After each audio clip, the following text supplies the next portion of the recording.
오늘 저는 이사야서 6장 1절에서 13절의 말씀을 가지고 회개의 영이라는 제목을 통하여 하나님의 말씀을 증거하고자 합니다. 세상 사람들은 진실한 사람을 가까이 하려 합니다.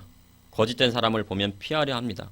하루에 10번씩 말이 바뀌고 자신의 한 말에 대해 약속을 지키지 않으면 그 사람은 신용을 잃게 되고 사람들은 그 사람을 떠나게 됩니다. 미국에 이민을 갔었던 한 분이 자동차 보험에 들었다고 합니다. 그런데 어느 날 큰 우박이 하늘에서 내려서 차가 엉망이 되고 망가지게 되었습니다. 그래서 보험을 청구했더니 자연재해로 인한 보상금으로 수리비가 나왔다고 합니다. 그래서 그분은 돈이 급했던 차에 다른 곳에 다 써버리고 수리하지 않고 차를 타고 다녔습니다. 그러자 보험회사에서 그 사람을 블랙리스트에 올려 약속을 지키지 않는 사람으로 낙인을 찍었습니다. 그 이후 어떠한 보험 청구도 받아들여지지 않고 큰 손해를 보게 되었다는 이야기를 하는 것을 들었습니다. 미국은 거짓말하는 사람에 대해 관대하지 않습니다. 거짓말하는 사람은 사회생활을 할 수 없을 정도로 매장이 된다고 합니다. 학교에서도 거짓말하면 그 학생은 매장이 되기 때문에 완전히 왕따가 된다고 합니다. 그러나 우리나라의 경우는 거짓말에 너무 관대합니다. 정치인이 거짓말을 해도 감정에 호소하면 용서를 받을 정도로 정이 많은 민족입니다. 그러나 거짓과 부정은 분명 크게 잘못된 것입니다. 성경에서 다윗이 인정받을 수 있었던 것은 하나님 앞에 정직했기 때문입니다. 그런데 세상에서 간혹 거짓말을 해야 되는 특별한 상황이 있을 수도 있습니다. 북한의 지하교회 성도들은 거짓말을 해야 가족이 살 수 있습니다. 만약 거짓말을 하지 않으면 온 가족이 북한 보호유비에 끌려가기 때문입니다. 그런 경우가 아니라면 하나님을 믿는 백성은 정직해야 합니다. 또한 부정한 것을 멀리해야 합니다. 오늘 본문을 보니 하나님 앞에 사명을 받은 이사야가 그가 하나님께 쓰임 받기 전 모든 부정한 것을 제하여 버렸습니다. 그렇다면 이 시대에 부정한 것은 무엇이고 그것을 제하는 방법을 알아보고 하나님 앞에 택함을 받기 위해서 성도로 어떻게 하나님 앞에 나아가야 하는지 말씀을 통해 나누고자 합니다. 첫째, 회개형은 죄를 드러나게 하십니다. 이사야 6장 1절에 보면 우시야 왕이 죽던 해라고 기록되어져 있습니다. 1절에 보면 우시야 왕이 죽던 해라고 기록되어 있습니다. 이사야가 활동했던 시대는 우시야 왕이 재임했던 시절부터 시작이 됩니다. 우시야 왕은 16세의 유다의 10대 왕으로 등급해서 52년간 남유다 왕국을 다스렸습니다. 이때 유다의 황금기였던 솔로몬 이후에 최대의 번영을 누렸던 해였습니다. 인구도 증가하고 성벽 밖으로 인구가 넘쳐날 정도로 많은 사람들이 증가를 했습니다. 그러나 나라가 풍요해지자 교만해져서 제사장만이 할 수 있는 분향을 이 왕이 하려다가 하나님의 징계를 받고 나병 환자로 죽기까지 별궁에서 기거합니다. 그러면서 그의 아들 요담을 섭정을 하게 됩니다. 그런데요, 우시야 왕은 그의 아버지 아마샤의 대적이었던 에돔과 블레셋과 아라비아와 마온 사람들과 전쟁에서 승리하였고요. 예루살렘의 망대를 견고하게 건축을 하고 그리고 농경을 발전을 시켰습니다. 그리고 군에서 쓸 무기를 예비하는 등 정치, 경제, 군사에 많은 일을 하였습니다. 그래서 하나님 앞에 이 선한 왕으로 평가를 받고 있습니다. 역대하 26장 4절에서 5절에 보면 우시야가 그의 아버지 아마샤의 모든 행위대로 여호와 보시기에 정직하게 행하며 하나님의 묵시를 밝히 아는 스가랴가 사는 날에 하나님을 찾았고 그가 여호와를 찾을 동안에는 하나님이 형통하게 하셨더라. 그리고 이 이사야는 여호와는 구원시다라는 뜻으로 유대에서 흔히 많이 쓰는 그런 이름이었습니다. 그는 BC 760년경에 아모스의 아들로 예루살렘에서 태어나 그곳에서 성장하였고 20세 초에 선지자의 소명을 받았고 히스기야 왕 14년까지 살면서 선지자 활동을 하였습니다. 그런데 태평성대를 누리고 하나님의 약속을 굳게 믿고 따르던 우시야 왕이 죽었습니다. 그래서 유다 왕국의 소망이 끊긴 것 같았습니다. 실제로 우시야 왕이 죽은 후에 유다의 국력이 쇠퇴하기 시작했습니다. 이처럼 이사야는요 모든 것에 한계를 부딪힌 것을 맛보았던 겁니다. 이 왕국이 솔로몬 왕국과 같이 이렇게 부귀하고 태평성대를 누렸는데 갑자기 우시아 왕이 죽으니까 이 한계를 느끼게 된 것입니다. 이렇게 우시아 왕이 죽자 이사야는 어디에 올라갔을까요? 바로 성전에 올라갔습니다. 성전에 가서 하나님 앞에 기도하기를 원했습니다. 그런데 성전에 기도하러 갔는데 주님께서 높이 들린 보좌에 앉으신 것을 보게 된 것입니다. 주의 옷자락은 성전에 가득합니다. 이것은요, 이사야가 하나님의 영광을 보게 된 것입니다. 거룩하신 하나님을 보게 된 것입니다. 그런데 그 주위에요, 스랍들이 하나님을 모시고 서 있습니다. 이것은 다른 곳에서 언급된 적이 없는 천상의 존재였습니다. 스랍은 하나님을 모시고 서 있는 천사들이었습니다. 이 천사의 날개는 6개입니다. 우리가 보통 천사라고 하면 날개가 2개 달린 천사를 생각하게 되는데, 그러나 이사야서의 스랍은 날개가 6개였습니다.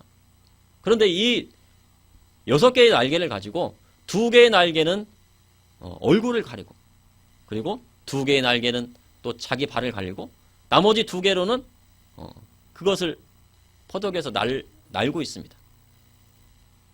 그리고 천사들이 하나님을 높여드립니다. 거룩하다, 거룩하다, 거룩하다. 만군의 여호와여, 그의 영광이 온 땅에 충만하도다. 천사들이 하나님의 거룩하심을 부르자 성전의 문지방터가 요동치고요, 성전의 연기로 충만합니다. 여호와의 영광이 성전 안을 가득 채운 것입니다. 그 찬란한 하나님의 영광의 빛 때문에 스랍들은 무엇을 가렸어요? 자기 얼굴을 가리고 눈을 가리고 발을 가린 것입니다. 하나님의 영광을 본 사람은 구약시대에 죽게 되어 있습니다. 여호와 하나님은 거룩하신 분이시기에 죄가 있는 인간이 그분을 직접 뵐 수 없고, 만약 직접 뵈었다가는 죽음에 이르게 되는 것입니다. 이사야 6장 5절에 그때 내가 말하되 화로다 나여 망하게 되었도다. 나는 입술이 부정한 사람이요 나는 입술이 부정한 백성 중에 거주하면서 만군의 여호와이신 왕을 배웠음이로다 하였더라. 하나님 앞에 서게 되면 자신의 모든 죄가 다 드러나게 되어 있습니다. 우리가 처음 주님 만난 날 하나님 앞에 모든 것을 회개하고 고백했습니다. 주님 만나려면 회개가 먼저입니다. 성령님은 나의 모든 죄를 생각나게 하십니다. 그래서 회개할 때 필름처럼 나의 죄가 다 지나가기도 합니다. 그래서 모든 죄를 다 회개하게 하시는 것이 바로 성령님이십니다. 그리고 주님 앞에 회개하게 되는 것입니다.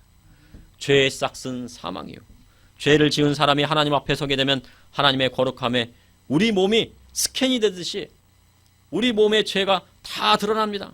그래서 이사야는 화로다 나여 망하게 되었도다.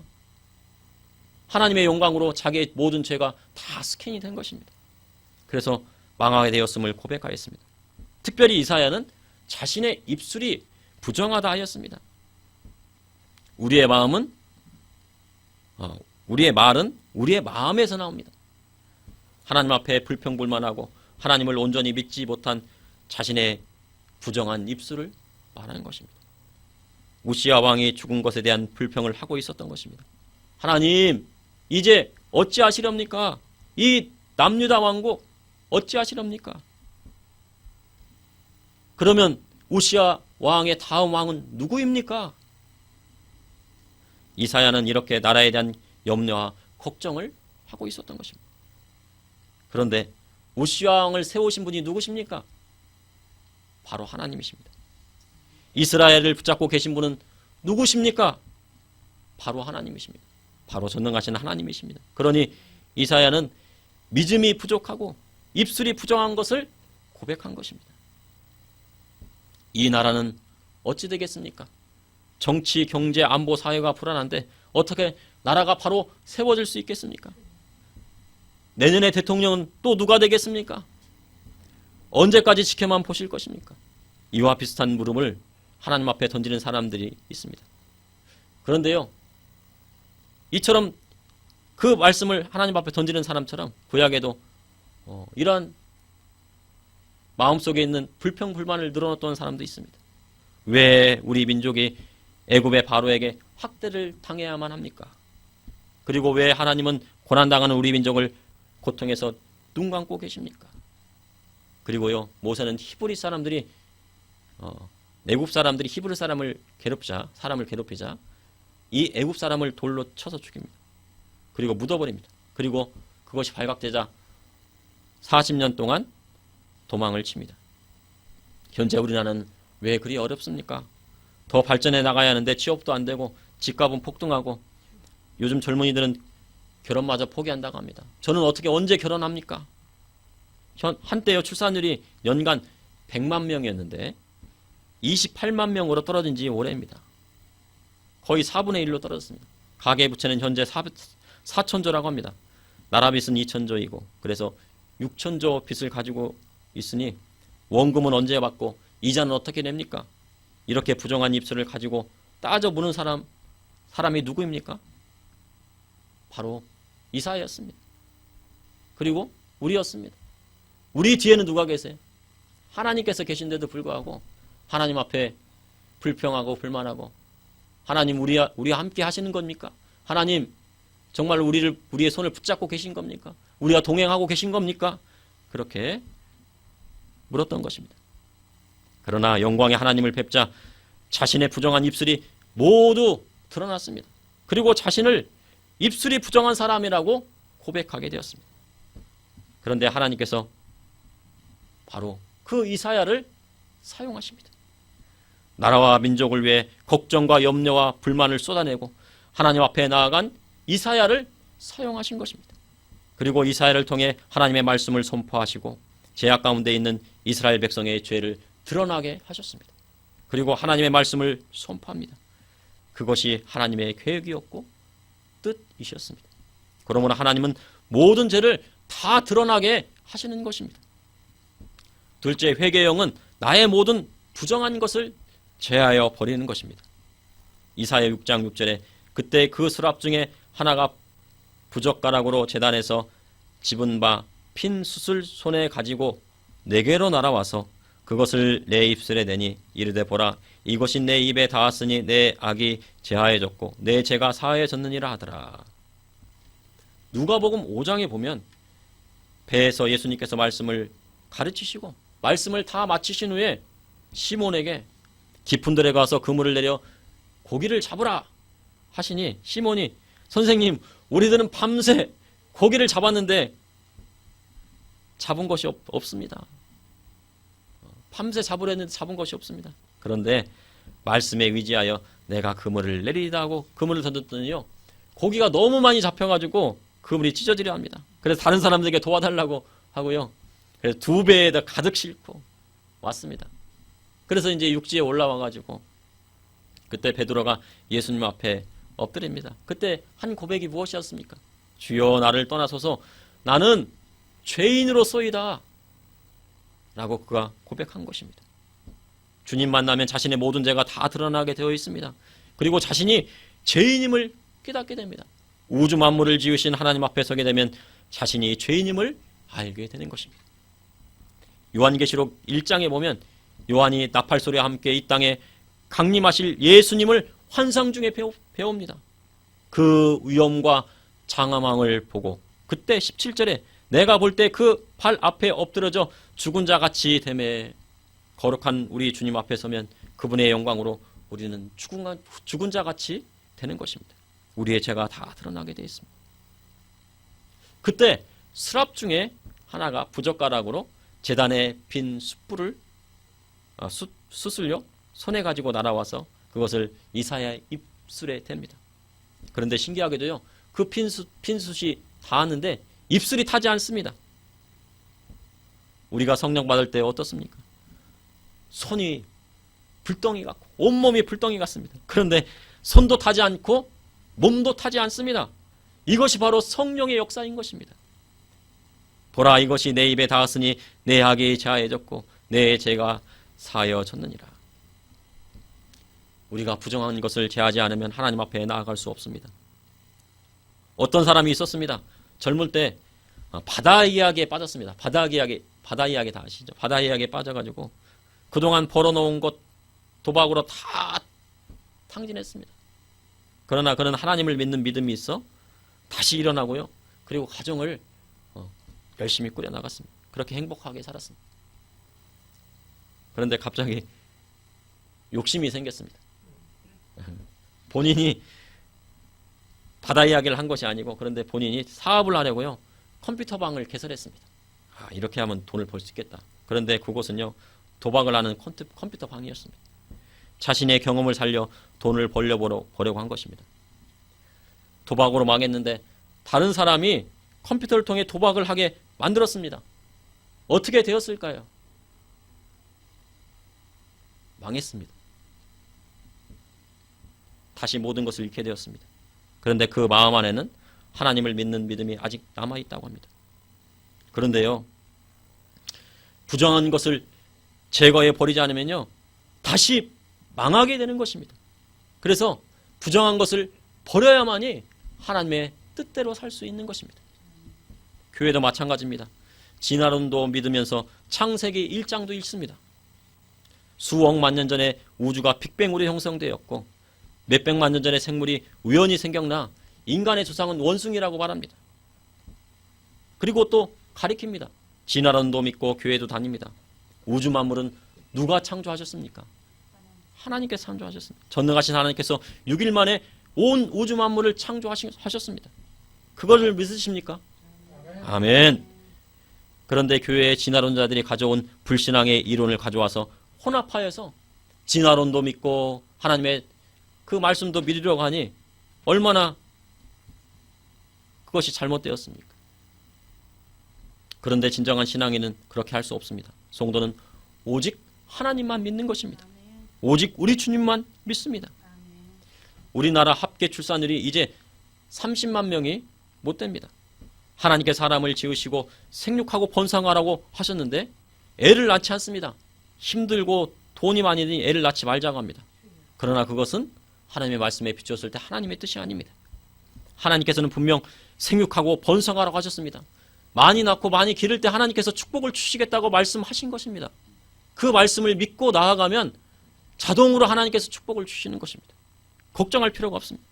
기독교인들은 애를 많이 낳아야 합니다. 그것이 하나님께서 기뻐하시는 일입니다. 그리고 낙태하는 것은 하나님 앞에 죄를 짓는 것입니다. 그런데 낙태를 해도 된다고 하면은 그것은 하나님 앞에 불법을 저지르는 것입니다. 낙태는 살인과도 마찬가지입니다. 만약 낙태한 일이 있었다면 회개하는 것입니다. 그리고 하나님의 말씀대로 다시 살려고 노력을 해야 하는 것입니다. 그리고 낳은 자녀를 그대로 학교 교육에 온전히 맡겨서는 안 됩니다. 먼저 부모 교육이 우선이 되어야 합니다. 부모가 하나님의 말씀으로 자녀를 양육해야 그 자녀가 하나님 나라의 일꾼으로 자라고 그 가정을 하나님께서 축복해 주시는 것입니다. 자녀들이 세상의 음란에 빠지지 않도록 보호하고 가르쳐야 합니다. 악한 것에 물들어서는 안 됩니다.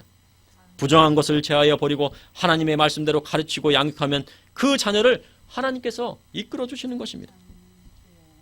하나님 앞에 부정한 것을 제하여 버리는 것은 날마다 예수 그리스도의 십자가의 보혈로 나의 죄를 씻는 것입니다. 그날 지은 것은 그날 회개하여야 부정한 것이 없어지는 것입니다. 죄를 쌓아두기 시작하면 자신이 언제 죄를 지었는지 알 수가 없습니다. 날마다 죄를 하나님 앞에 고백하여 예수 그리스도의 십자가의 보혈로 씻음을 받아야 합니다. 그리고 자녀들이 죄 가운데 빠지지 않도록 부모는 항상 기도해야 합니다. 그리할 때 하나님께서 부정한 것을 제하해 주시고 그 자녀를 지켜주시고 그 가정을 축복해 주시는 것입니다. 그리고 그 우리의 부정한 모든 것들이 제하해질 때 예수 그리스도 십자가의 보혈로 씻어질 때 하나님을 뵙게 되는 축복이 있게 되는 것입니다. 마음이 청결하게 되는 것입니다. 부정한 것을 제하게 되면 마음이 청결해지고 마음이 청결한 자는 바로 하나님을 보게 되는 것입니다.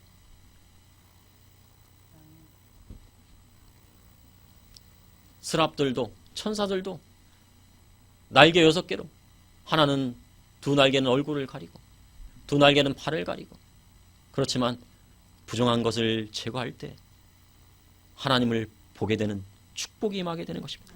그러므로 하나님은 우리의 모든 부정한 것을 제하여 버리게 하십니다. 셋째, 회개의 영은 부정한 것을 제하시고 사명을 주십니다. 이사야 6장 8절에 내가 또 주의 목소리를 들으니 주께서 이르시되 내가 누구를 보내며 누가 우리를 위하여 갈고 하시니 그때 내가 이르되 내가 여기 있나이다 나를 보내소서 하였더니 부정한 것이 제하여지니 주님의 부르심이 있었습니다. 내가 누구를 보내며 누구를 위하여 갈고. 그 말씀에 이사야는 자동으로 내가 여기 있나이다 고백합니다. 그렇게 이사야의 결단은 자원하는 마음에서 나왔습니다. 그러나 그의 소명은 자의에서 출발한 것이 아닙니다. 그의 사명은 바로 하나님께서 주신 것입니다. 하나님은 자원한다고 다 사용하시는 것은 아닙니다. 다만 궁극적으로 하나님을 향한 믿음이 있고 부르심의 확신이 있는 자에게 자발적인 결단과 헌신을 요구하시는 것입니다. 하나님께서 이사야에게 소명을 주십니다. 그런데 그가 하나님 앞에 소명을 받고 쓰임을 받아도 이스라엘의 사정은 나아지지 않겠다고 말씀하셨습니다. 소명을 받고 하나님의 말씀을 외치면은 나라의 사정이 조금, 민족의 사정이 좀 좋아져야 되는데 나아지지 않겠다고 말씀하십니다. 이사야 6장 9절에서 10절에 여호와께서 이르시되 가서 이 백성에게 이르기를 너희는 듣기는 들어도 깨닫지 못할 것이요 보기는 보아도 알지 못하리라 하여 이 백성의 마음을 둔하게 하며 그들의 귀가 막히고 그들의 눈이 감기게 하라. 염려하건대 그들이 눈으로 보고 귀로 듣고 마음으로 깨닫고 다시 돌아와 고침을 받을까 하노라 하시기로. 영적으로 타락한 유다 백성들을 이사야가 돌이키려 하지만 그들이 들어도 깨닫지 못하고 기가 막히고 눈이 감기게 하라고 하신 것입니다. 선지자의 사명이 하나님의 말씀을 외쳐 그들이 돌이키는 것이 목적일진데 하나님께서 그들이 듣기는 들어도 깨닫지 못하고 기가 막히고 눈이 감기게 하라 하십니다. 이것은 하나님의 심판이 엄중하다는 말씀을 강력히 하신 것입니다. 하나님의 사명을 받은 사람이 아무리 외쳐도 깨닫지 못하더라도 하나님의 뜻이라면 외치는 것이 사명입니다. 북한의 김정은 정권이 듣고 고치지 않아도 외치는 것이 하나님의 뜻입니다. 깨닫지 못하고 그 정권이 무너지지 않고 계속 더 핵을 만들고 더 많은 핵들을 쌓아 올릴지라도 외쳐야 합니다.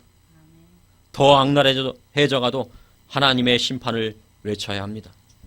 그리고 외쳐도 고치지 않는 그 악이 북한 김정은 정권 위에 쌓이고 더 쌓일 곳이 없으면 바로 그때 하나님의 심판이 임하게 되는 것입니다. 그러니 악인이 잘 되는 것을 부러워하지 마십시오. 악인이 잘 되는 것은 그 악인이 계속 잘 되고 부하게 됨으로 말미암아 그가 어디까지 악을 쌓을 것인가를 하나님께서 지켜보시다가 그 악이 더 이상 쌓을 곳이 없으면 하나님께서 심판을 하시는 것이 하나님의 뜻인 것입니다. 요즘 정치인들이 거짓말을 너무 잘합니다. 몇 달 전에 약속한 것도 못 지킵니다. 사회의 정의는 무너져 갑니다. 이전에도 부정이 있었으니 지금도 부정을 저질러도 괜찮다고 말을 합니다. 교회에서 예배를 못 드리게 하던 정치인 집사님은요, 꽁지가 빠지게 도망을 쳤습니다. 지도자가 거짓말하면 나라는 망하게 되는 것입니다. 나라의 부정부패가 쌓이면 순식간에 나라는 흩어집니다. 우리나라의 부채가 현재 가계빚, 나라빚 합쳐서 6천조라고 합니다. 6천조의 1년치 이자가 얼마일까요? 그것은 다 부채로 후손들과 우리 자녀들이 지고 가야 할 것입니다. IMF에서는 경고를 했습니다. 우리나라의 그 빚이 너무 위험하다고. 왜 그러냐면 보통은 출산율이 100만이었었는데 그 100만이었던 출산율이 30만 밑으로 떨어지기 시작했습니다. 그러면 인구는 점점 줄어들게 되는데 그 나라 빚은 나라의 경제는 허리띠를 졸라매야 되는데 더 많이 쓰려고 합니다. 그러니 그 돈을 다 누가 갚겠습니까? 빚도 상속되는 것이 이 세상의 법입니다. 나라에서 지원금을 준다고 해서 좋아서 기분 좋게 받았다가는요, 다음 세대가 그 빚을 떠안게 되고 마는 것입니다. 우리 세대가 다음 세대를 망하게 해서는 안 됩니다. 회개할 일입니다. 우리 부모 세대가 올바로 서서 부정한 것을 다 없애야 다음 세대가 새로워지는 것입니다. 다음 세대가 새로워지는 것은 바로 새로워지는 것이 아닙니다. 30년, 50년, 70년을 바라보고 하나님의 말씀대로 교육하고 쌓아야지 새로워지는 것입니다. 공산주의자들은 유물론자들입니다. 사람을 동물로 생각합니다. 그 생각은 어디서 왔냐면 진화론에서 왔기 때문입니다. 사람이 동물에서 진화했다고 하며 생명을 존중하지 않기 때문입니다. 그러나 사람은 하나님께서 창조하시고 하나님의 형상대로 흙으로 지으시고 그 코에 생기를 불어넣으셔서 생명이 된 것입니다. 하나님을 철저히 믿는 신앙이 있지 않고서는 사명을 받을 수 없습니다. 이 땅 가운데 있는 공산주의와 사회주의 사상을 뿌리채 뽑아내야 하는 것입니다. 북녘 땅에 있는 우리 동포들을 뜨겁게 사랑한다면 하나님께서 북한 선교에 대한 사명을 그에게 주십니다. 그리고 아프리카에 굶어 죽어가는 사람들을 불쌍하고 공률한 마음이 생긴다고 하면 아프리카 선교의 비전을 주시는 것입니다. 그런데 사명받은 이사야는 하나님의 말씀을 듣고 암울했습니다. 잘 돼야 되는데 못 된다고 하니까. 이사야는 이러한 일이 어느 때까지이니까 하나님 앞에 질문합니다. 하나님, 우리 나무대왕국 잘 돼서 계속 번성해야 돼. 솔로몬의 영광처럼 그렇게 번성해야 되는데 그것이 언제까지입니까? 이사야 6장 11절에서 12절에 내가 이르되 주여 어느 때까지니까 하였더니 주께서 대답하시되 성읍들은 황폐하여 주민이 없으며 가옥들에게는 사람이 없고 이 토지는 황폐하게 되며 여호와께서 사람들을 멀리 옮기셔서 이 땅 가운데 황폐한 곳이 많을 때까지니라. 이게 무슨 말씀입니까? 주민이 없어지고 집이 없어지고 토지가 황폐하여 나라가 망할 때까지 하신다고 말씀하셨습니다. 그리고 사람들이 멀리 옮겨진다고 말씀하셨습니다. 그래서 BC 772년에 북이스라엘 왕국은 아수르에서 망하게 되고요. 남유다는 BC 586년에 완전히 망하여 예루살렘은 초토화되고 유다 사람들은 바벨론으로 끌려가게 됩니다. 그런데요, 하나님께서 이 말씀을 하셨습니다. 그 성읍이 다 황폐하게 되는데 나무가 지난번에 보니까 그 아파트 단지에 보니까 나무를 막 그냥 이렇게 반을 잘랐어요. 그래가지고 그러니까 그 반보다 더 자르면은 나무는 거의 죽습니다. 이제 그거를 이제 부루턱이라고 하는데, 이사야 오늘 본문 말씀 보니 이사야 6장 13절에 보면 그 중에 10분의 1은 아직 남아 있을지라도 이것도 황폐하게 될 것이나 밤나무와 상수리 나무가 배임을 당하여도 그 구루터기는 남아 있는 것 같이 거룩한 씨가 이 땅에 구루터기니라 하시더라 하셨습니다. 그러나 하나님께서 밤나무와 상수리가 배임을 당하듯이 남유다와 북이스라엘 망해도 그 구루터기는 남아있다고 말씀하셨습니다. 그리고 그 거룩한 씨가 구루터기니라 하셨습니다. 거룩한 씨란 제라 코데시로 하나님이 특별히 선택해 놓은 자들을 가르칩니다. 하나님의 말씀을 부인하고 교회를 핍박하는 나라는 망해도 하나님의 말씀을 따르는 성도는 살리시는 것이 하나님의 뜻입니다. 성도와 그 가정은 천대만대 하나님께서 살리시는 것이 하나님의 축복인 것을 말씀하고 계신 것입니다. 그러니 성도는 고난이 오고 핍박이 와도 믿음을 지키고 하나님 앞에 나아가야 하는 것입니다. 그것이 하나님께서 우리에게 주시는 시대의 사명인 것입니다. 그러므로 우리 주님은 부정한 것을 제하시고 사명을 주십니다.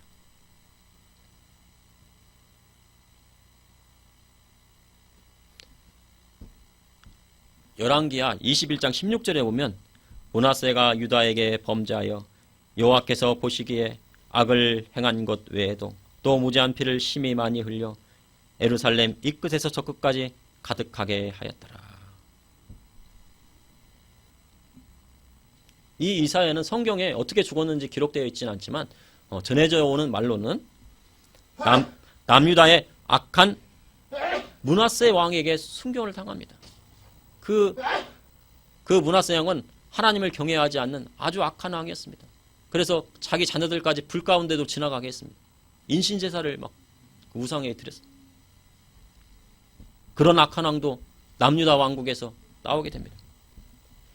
이사야가 므낫세 왕을 피하여요.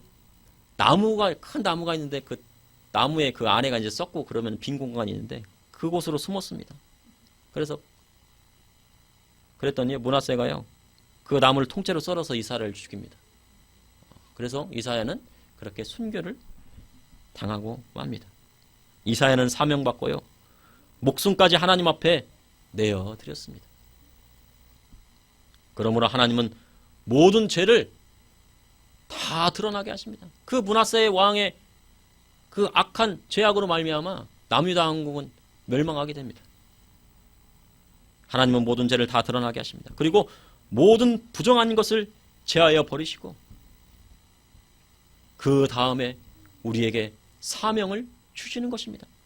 그러므로 우리가 하나님의 말씀대로 모든 부정한 것들을 제하고 하나님의 말씀대로 살아가고 그리고 하나님께서 맡겨주신 사명대로 내 맡겨진 자리에서 살아가는 것이 바로 하나님의 뜻인 것입니다.